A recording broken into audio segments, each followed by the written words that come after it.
Hello, this video is about how to study and prepare yourselves for a theory test or exam. In order to talk to you about this, I've scanned in a few pages of the theory textbook.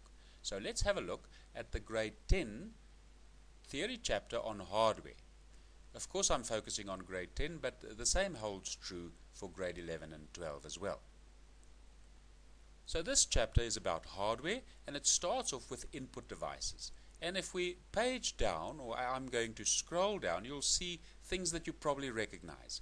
A keyboard, alternative forms of keyboards such as the ergonomic keyboards, virtual keyboards, etc.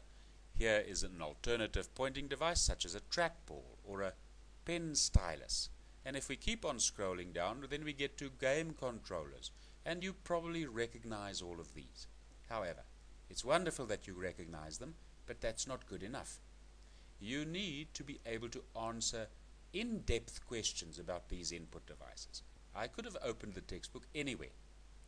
And the same will hold true whether you're in grade 10, 11 or 12 or anywhere else in this textbook. So let's start again and look at the top of this chapter.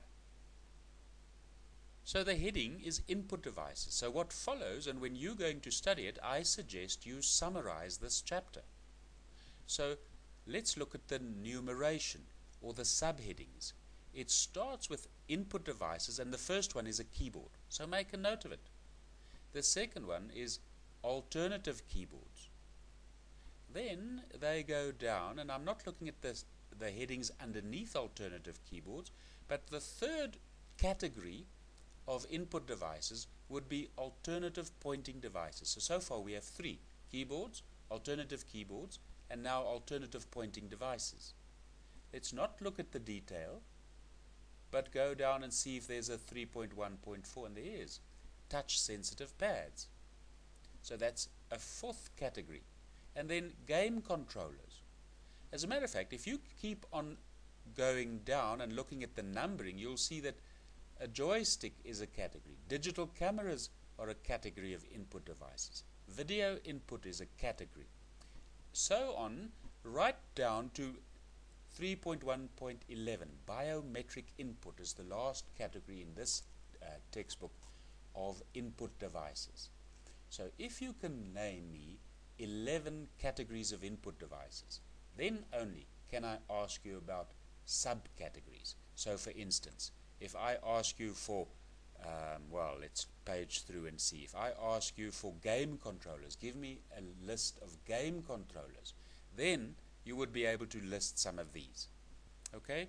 And if we go and look at touch sensitive pads, then you would be able to tell me where you get those, typically on a laptop. And if you look at pen stylus, perhaps you know where these appear and where you make use of them.